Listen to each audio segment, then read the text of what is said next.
Oke, coba diaktifkan kameranya. Oke, ini baru 8 orang nih, pada kemana semua? Oke, siapa yang bisa untuk tugas yang kemarin? Saya review. Dea, Damai, Iya, Bu. Ronaudi, Prisa, Dea. Iya, Bu. Insya Allah bisa, Bu. Oke, saya kasih akses ya. Nanti kalau sudah dikembalikan lagi ya. Iya, Bu. Oke, sudah. Silakan, Dea.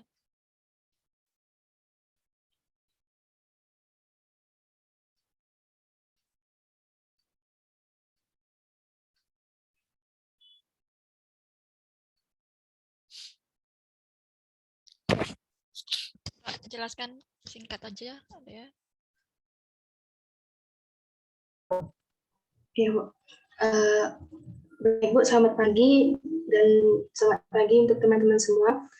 Di sini saya akan menjelaskan tugas yang sudah saya buat tentang rancangan database berbasis objek tentang sistem informasi akademik. Yang pertama-tama kita harus menentukan kelas-kelas utamanya dulu beserta atribut-atributnya. Di sini saya memilih kelas, ada kelas mahasiswa, prodi, mata kuliah, dosen, semester, KRS, dan juga user. Dan di bawahnya ini juga ada atribut-atributnya. Atribut-atribut dari kelas-kelas yang sudah ditentukan tadi. Dapat dilihat pada layar di laptop. Kemudian yang kedua, kita mengisikan data dari kelas-kelas yang sudah kita tentukan tadi. Di sini ada contoh objeknya yaitu mahasiswa, di mana ini merupakan atribut-atributnya dan di sebelah kanannya ada nilai-nilainya atau data-datanya.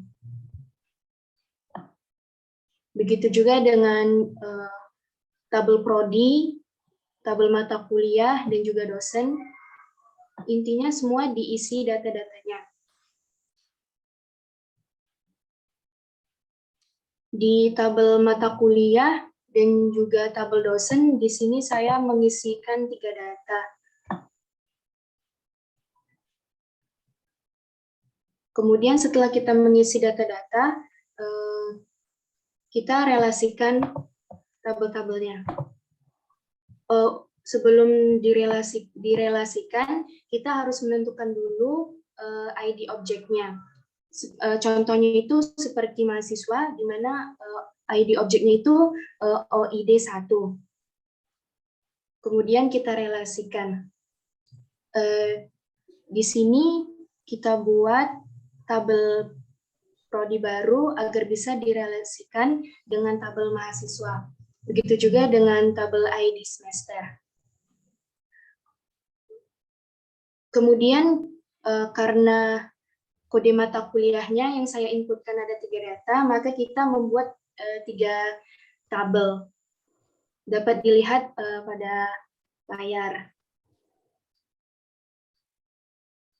Begitu juga dengan kode dosen. Di sini saya membuat 3 data juga. Dan di sini juga ada ID user, juga ada ID KRS yang nantinya direlasikan pada tabel baru yang dibuat.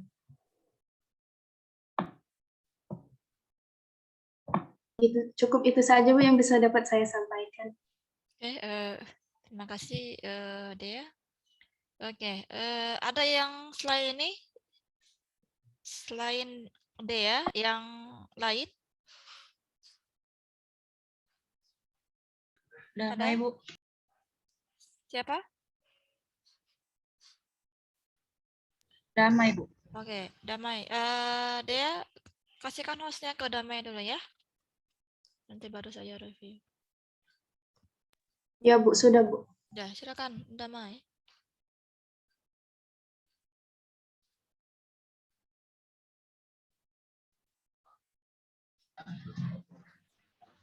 Ini di dalam Object Oriented Database Sistem Akademik ada 5 kelas, yaitu kelas mahasiswa, mata kuliah, nilai, dan jurusan dan dosen.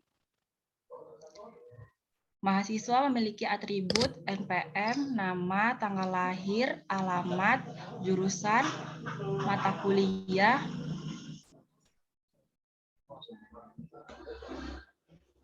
dan nilai. Mata kuliah memiliki atribut kode mata kuliah, nama mata kuliah, SKS. Nilai memiliki atribut kode nilai, NPM, nilai kehadiran, nilai tugas, nilai UTS, dan nilai UAS. Jurusan memiliki atribut kode jurusan dan nama jurusan. Dosen memiliki atribut kode dosen dan nama dosen.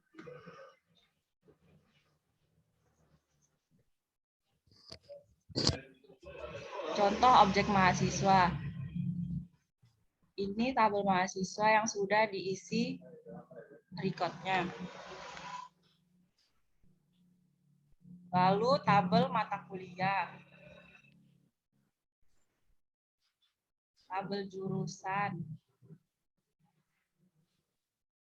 Tabel nilai. Tabel dosen. Lalu direlasikan. Mahasiswa memiliki jurusan Sistem Informasi. Kode jurusannya SI. Lalu mahasiswa memilih mata kuliah SBD 1. Kode mata kuliah SBD 1. Mahasiswa mendapatkan nilai dengan kode A. Mata kuliah diampu oleh dosen dengan kode YMT. Sudah, Bu. Oke, ada yang lain selain ini lagi? Satu lagi? Saya, Bu. Oke, silakan Damai, kasihkan ke Rana Muli.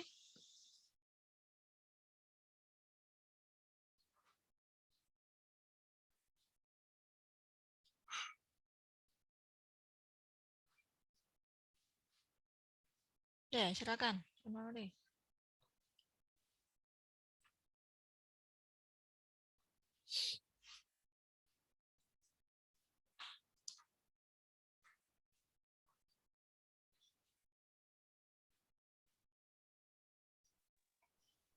Nih, Bu.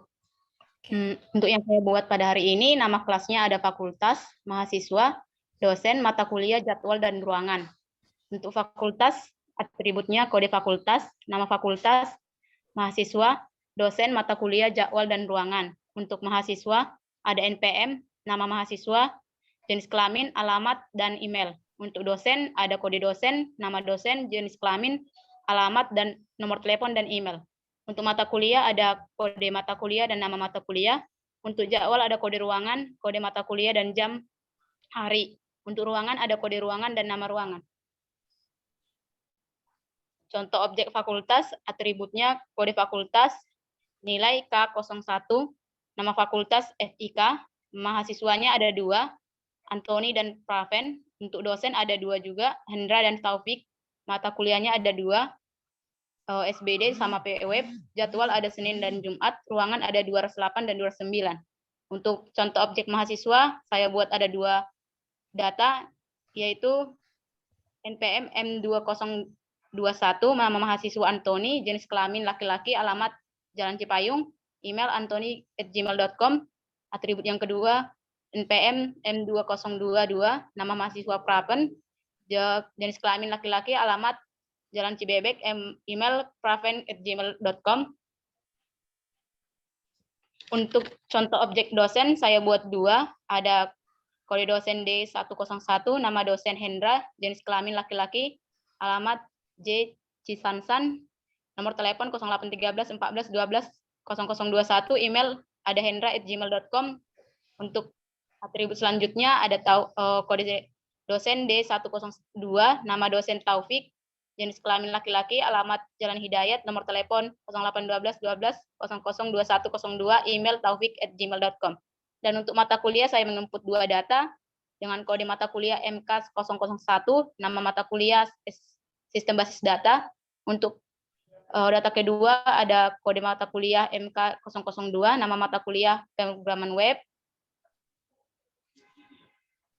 Untuk contoh objek jadwal saya menginput 2 data, yaitu KD ruangan R111, kode mata kuliah MK001, jam atau hari jam 8 Senin. Atribut yang kedua, kode mata kuliah MK002, jam atau hari jam 10 Jumat. Untuk kelas yang kelima, objek ruangan, saya membuat data 2, kode ruangan R111, nama ruangan 208, kode ruangan R112, nama ruangan 209. Untuk tabel relasinya ini, Bu. Untuk fakultas memiliki OID 1, untuk mahasiswa OID 2. Mahasiswa yang, karena saya menginput 2 data, mahasiswa yang satu lagi OID 3. Untuk dosen OID 4. Untuk dosen yang satu lagi OID 5. Untuk mata kuliah OID 6 dan OID 7. Untuk jadwal OID 8, jadwal yang satu lagi OID 9, untuk ruangan OID 10 sama OID 11. Demikian, Bu. Oke, saya nggak terlalu kelihatan kali yang untuk relasinya. Oke, dari yang saya lihat ya, coba buka Rona Uli. Saya ambil sampel 3 ya, dari si Dea, si Damai, dan Rona Uli. Rona Uli coba dibuka yang tadi. Oke, oke. Nah, oke, untuk si Rona Uli ini sudah betul. Ya, dia tadi dia tidak ada kelas utamanya. Ya. Jadi artinya kelas utama yaitu di kelas utama itu ada kelas lain tapi sebagai atribut. Gitu ya. Jadi langkah yang pertama menentukan kelasnya. Kebetulan si Rona Uli ada 6 ya. Apa nih? Fakultas, mahasiswa, dosen, mata kuliah, jadwal, dan ruangan. Ya, tadi dia ada berapa deh ya? 7 ya? Iya, Bu. 7. Si Damai 5 ya? Iya, Bu. Ya. Nah, dia tidak si langkah yang berikutnya itu kan memasukkan membuat atribut ya kan untuk setiap kelasnya. Nah, si Dea kesalahannya tidak ada kelas utama, yaitu memasukkan atribut kelas yang lain sebagai atribut di kelas utama. Contoh, misalnya si Ronauli nama kelasnya fakultas. Nah, inilah kelas utamanya. Jadi, nah dia atributnya ada kode nama fakultas sama mahasiswa. Tapi ada kelas yang lain tapi sebagai atribut, yaitu mahasiswa, dosen, mata kuliah, jadwal, ruangan. Ya, sebagai atribut di kelas utama. Itu ya. Yang lain ini sudah betul. Si Damai juga sudah betul saya lihat, cuma dia yang tadi salah. Kalau nggak salah iya kan ya? Iya, Bu. Oke ya. Oke, berikutnya jadi nanti diperbaikin ya, nanti supaya ujian tidak salah. Oke, masuk ke yang langkah yang berikutnya. Oke. Nah, kemudian menginputkan data dari masing-masing kelas tersebut ya atau objek tersebut. Misalnya kelasnya atau objeknya fakultas, ada berapa data yang dimasukkan ya. Nah, masukkanlah dia datanya. Nah, ketika dia memasukkan data, terserah boleh nama seperti misalnya dosennya, boleh nama dosennya atau NIDN-nya, atau mata kuliah boleh nama mata kuliahnya atau kode mata kuliahnya. Oke. Untuk yang ini karena si dia langkah berikutnya, langkah awalnya sudah salah, maka pasti penginputan datanya juga pasti salah. Itu ya. Oke. Jadi ini sesuai dengan atribut yang kita buat di langkah sebelumnya. Kalau nggak salah si damai sudah betul juga ya damai ya. Jadi saya lihat ya untuk penginputan datanya. Tadi kayaknya yang salah cuma di relasinya si damai gitu ya. Oke ya, ini penginputan datanya sesuai berapa data yang kalian inputkan dan atribut yang kalian buat di langkah sebelumnya. Oke, lanjut Rona Uli. Oke, ini juga sama ya, sesuai dengan objek atau kelasnya. Oke, lanjut. Oke, udah ya, ini disesuaikan. Jadi kalau langkah awalnya salah, udah pasti langkah berikutnya salah. Oke, ini saya tidak kelihatan kali. Bisa dibesarkan Rona Uli? Atau oke, geser ke kanan kan coba. Oke. Nah, di sini kita masuk ke yang di kelas utamanya coba fakultas. Coba ke kanan ke ya, oke. Dari sini dulu coba ya. Oke. Nah, tadi di sini nih si damai salah.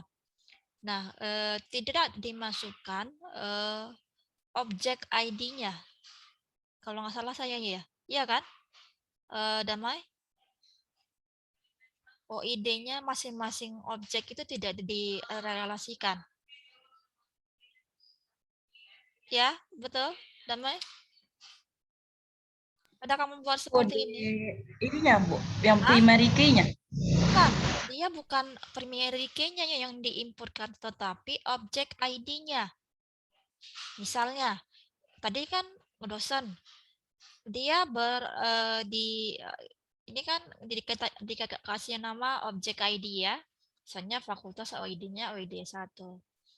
Nah, ketika diinputkan, itu ada atribut bukan lagi dia di mahasiswa dosen di atribut lain. Nah, ketika di mahasiswa itu kan ada kelas yang lain. Ya kan? Kelas lain yaitu sebagai kelas mahasiswa. Jadi bukan key-nya yang dipanggil, tetapi OID-nya, objek ID-nya. Itu. Nah, berarti fakultas akan berrelasi dengan kelas atau objek mahasiswa, yaitu OID 2 dan OID 3. Berarti mahasiswa, OID mahasiswanya mana? Mahasiswa. Nah, ini berarti fakultas dengan mahasiswa. Ini kamu relasinya nggak dibuat ya, Rona Uli. Ini kan ada mahasiswa nih, OID 2 dan OID 3. Ya kan? Harusnya ini kamu relasikan. OID fakultas dengan mahasiswa OID 2 dan OID 3. Karena ada kelas di objek lain yaitu OID 2 dan OID 3. Dengar Rona Muli? Dengar, Bu. Oke ya. Jadi relasinya harusnya ke satu-satu dulu. Ini kan ada mahasiswa OID 2 dan OID 3 untuk mahasiswa ya. Dan kemudian dosen di fakultas, ini mesti fakultas ya, itu dosen yaitu OID 4 dan OID 5. Jadi fakultas OID 1 itu akan berrelasi dengan kelas atau objek dari jadwal yaitu di OID di mata kuliah, di kelasnya mata kuliah yaitu OID 6. OID 6 mana nih mata kuliah. Jadi fakultas relasinya ke OID 6 dan OID berapa tuh? 7 ya. OID 7-nya mana? Ini. Harusnya ke situ juga. Gitu ya. Nah, jadwal. Jadi ke jadwal yaitu fakultas dengan OID 8 dan OID 9. Jadi dia banyak. Jadi relasinya kemana saja ini. Nah, sama juga misalnya dosen. Dosen OID 5. Dia akan berrelasi kemana? Yaitu ke OID 1, ke fakultas. Tapi bukan key-nya yang diambil. Bukan kode fakultas, tetapi objek ID-nya. Itu. Paham? Jadi ketika dia oh ID satunya bukan kode fakultas mahasiswa. Mahasiswa mana? Bukan NPM-nya, tetapi objek ID-nya. Itu.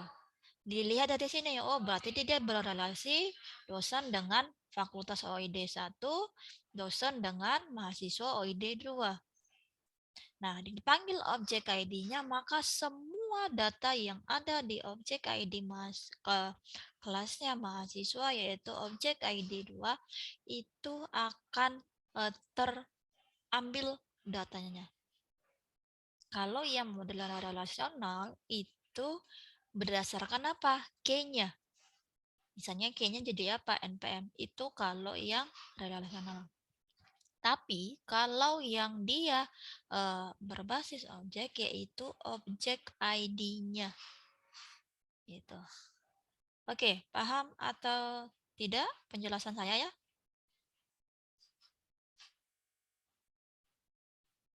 Ada yang kurang paham? Dea, saya mewakili nih ya, bukan Prisa atau Novel karena kalian tidak aktif ya. Yang aktif kameranya cuma Dea, Damai sama Rona Uli ya.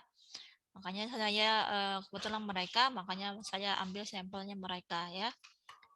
Bukan saya pilih kasih ya. Kasih orang yang gak nih. Karena mereka yang selalu ada on kamera itu. Kalian tidak aktif. Oke, Damai atau yang lainnya ada yang mau ditanyakan lagi sebelum kita masuk ke pertemuan yang lain? Berikutnya ke 12. Sudah jelas atau kurang jelas? Dea? Jadi ini Ya. diperbaiki, Apa tuh? diperbaiki lagi. Nggak usah. Yang salah nggak usah dipelajari, udah nilai. Nanti yang penting ujiannya jangan salah lagi. Itu. Jangan lagi nanti nggak selesai saya memeriksa kalian, memeriksa latihan kalian. Saya mau review supaya nanti ketika ujian tidak salah lagi. Itu. Paham? Oke, cukup Paham, Bu. untuk kasus ini. Cukup, Bu. Oke. Ya sudah, kembalikan ke saya lagi biar kita lanjut ke materi berikutnya.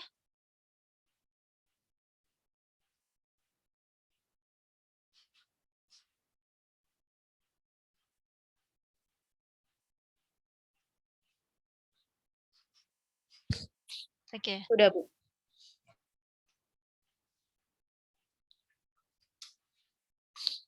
Ya, ntar ya.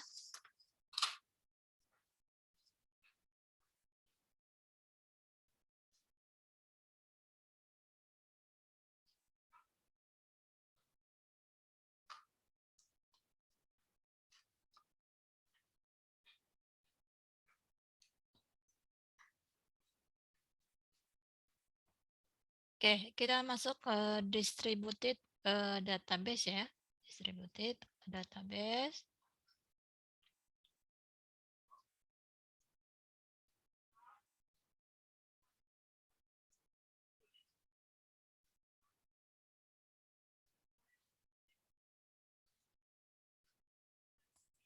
Oke.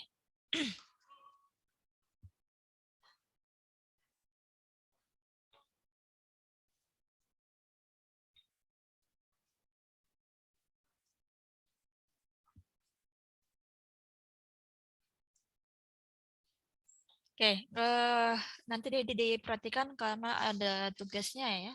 Ada tugas yang berikutnya. Nanti kita minggu depan kita review ya. Oke, itu lagi. Nanti untuk SIC ada tugas kelompok ya. Tugas per kelompok akan dipresentasikan di pertemuan ke-15 ya. Jadi buat kelompoknya maksimal 5 orang. Ya, maksimal 5 orang buat bentuk kelompok ya, cari teman kalian yang bisa diajak kerjasama. Oke, Nah, untuk tugasnya nanti saya share apa tugasnya. Untuk kelompoknya silakan dibuat kalau sudah dibentuk ya, nama-namanya di-share di grup ya. Dan nanti yang sudah kalian buat nama-namanya share di grup. Kalau semisalnya ada yang nggak dapat kelompoknya, silakan nanti di grup. Jadi nanti saya masukkan ke kelompok yang lain. Tapi dibuat dulu kelompoknya ya, jangan chat pribadi saya ya. Silakan buat bentuk di grup di nama-namanya di grup di apa kita ya, grup WhatsApp kita. Ya. Paling lama jam berapa? Jam 12 bisa ya. Atau habis sholat Jumat aja ya. Paling lama habis sholat Jumat ya. Masih ada waktu kalian mencari ya. Masa gitu jalan lama kali ya. Jadi cari yang bisa diajak kerjasama karena yang kita masih daring ya. Jadi cari yang teman kalian dan yang bisa untuk bekerja sama gitu ya. Oke, ya.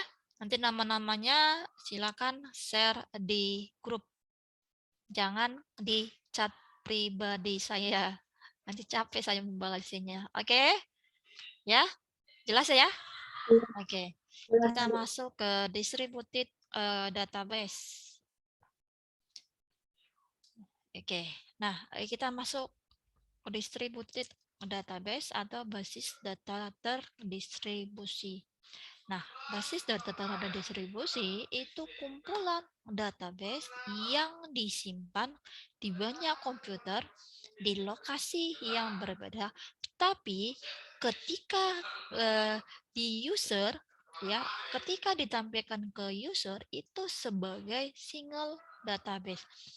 Kira-kira bisa nggak kalian kasih contoh apa contohnya sepengetahuan kalian? Ada yang tahu? Dea, nanti kalau kita apa, kita ini lagi ya, join lagi ya. Dea?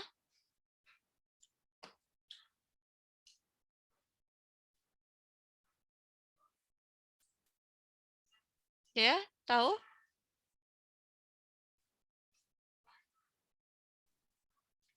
Kalau misalnya kayak sistem akademik gitu, Bu, sistem informasi akademik. Sistem akademik. Oke. Ya, Bu. Oke, Damai.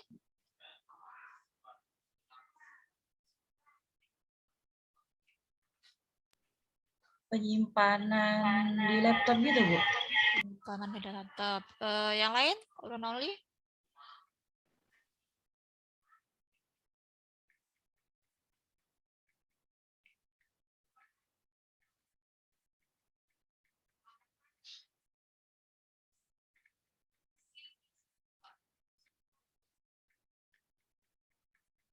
Ronoli? Nggak tahu. Iksan? Atau siapa yang tahu?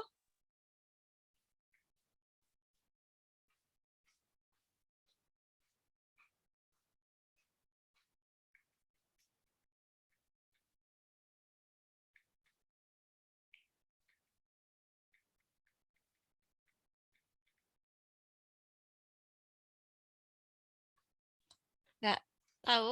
Oke. Jadi ya tadi siapa juga udah hampir betul ya. Yang seperti misalnya kalian untuk pengisian KRS gitu ya. Jadi kalian bisa mengisi KRS dari mana saja gitu ya. Dari mana saja atau misalnya yang pernah kalian ke bank ya.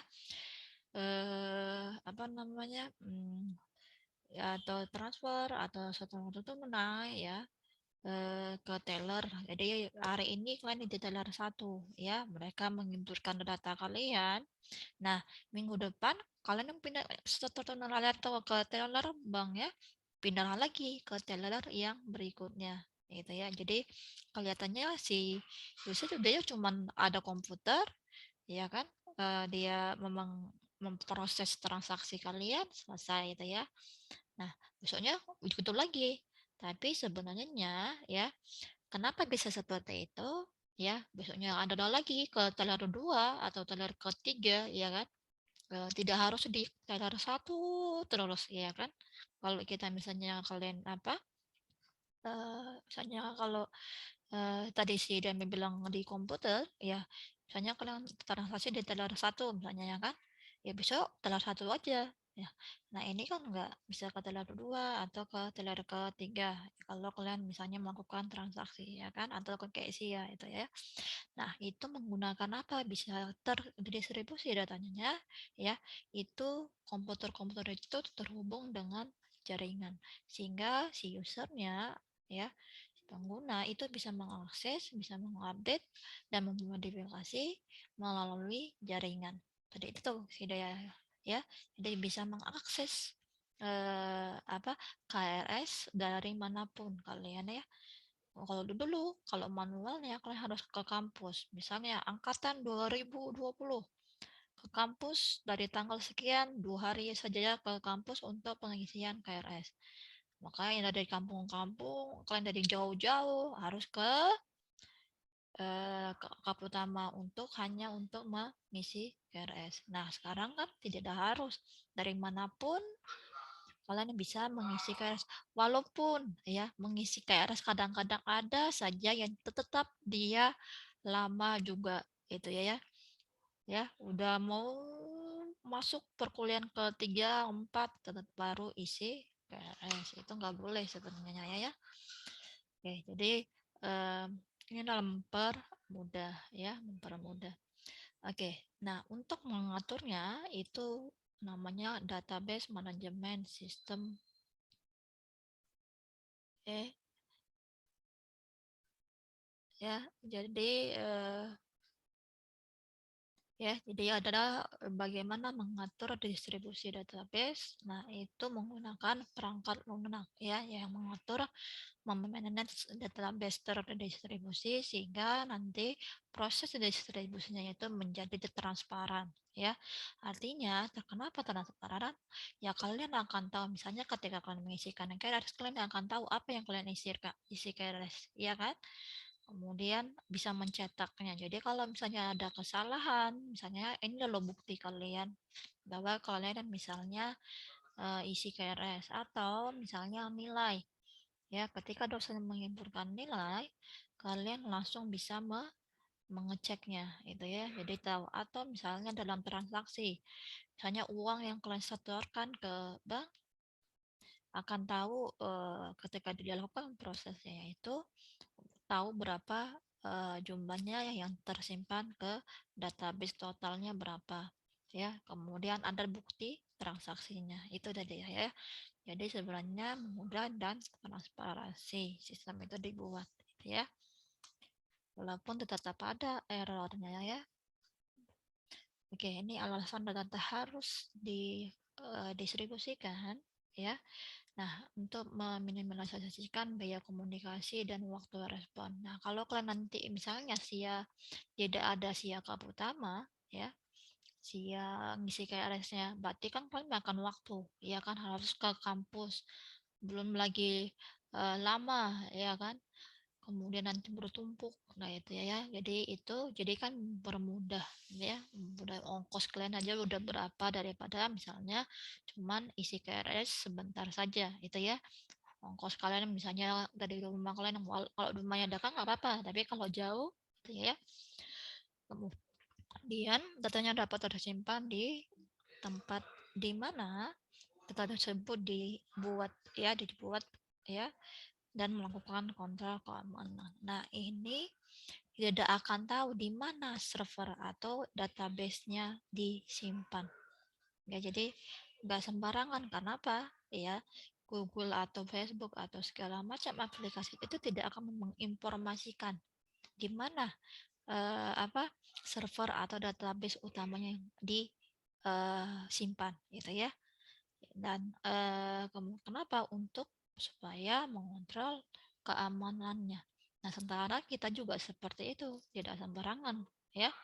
Ada disimpan di satu tempat, ya. Jadi sebenarnya sistem itu dibuat mempermudah, gitu ya. Kemudian dapat direplikasikan untuk meningkatkan kesalahan, ya. Dan kesalahan serta waktu responnya. Jadi mengurangi. Jadi harusnya 1 jam, dia mungkin 5 menit aja kalian bisa mengisi KRS, ya kan? Daripada kalian harus datang ke kampus, naik angkot segala macam, ya kan? Nah, kalau udah isi KRS, sebentar aja udah selesai gitu ya, 5 menit aja sebenarnya ya. Oke, jadi kemudian kesalahan. Jadi akan ketahuan kalau misalnya ada kelemahan-kelemahan ya, bisa diperbaiki. Oke, nah ini bentuk database terdistribusi. Jadi dia ada komputer 1, komputer 2 punya penyimpanan masing-masing, kemudian di share, kemudian bisa melalui jaringan ya. Jaringan baik LAN atau WAN ya, MAN ya, lokal area, MAN, metropolitan atau WAN ya, wide area network. Jadi mereka bisa bertukar informasi atau pengambil data ya. Oke. Kemudian ini bentuk-bentuk topologi. Jadi ada yang full connected network, ada yang partisial, ada tree struktur, ada ring, star, ya. Nah, kalau yang full connected ini dia sama semua, tidak ada manajemen terpusat. Jadi ya tidak ada kontrolnya karena semua sama gitu ya. Jadi kalau ada masalah di cabang A atau not A, maka semua akan berpengaruh. Tidak ada kontrolnya, ya. Jadi tidak ada manajemen terpusatnya, gitu ya. Itu kalau yang full connected network. Kalau yang spasial, jadi sebagian dia manajemen terpusat, nah sebagian lagi dia yang ada tidak sama ya, tidak ada manajemen dan manajemen terpusat. Jadi kalau E dan Y-nya itu akan melapor ke C. Jadi kalaupun ada masalah di E dan D itu tidak akan berpengaruh ke C.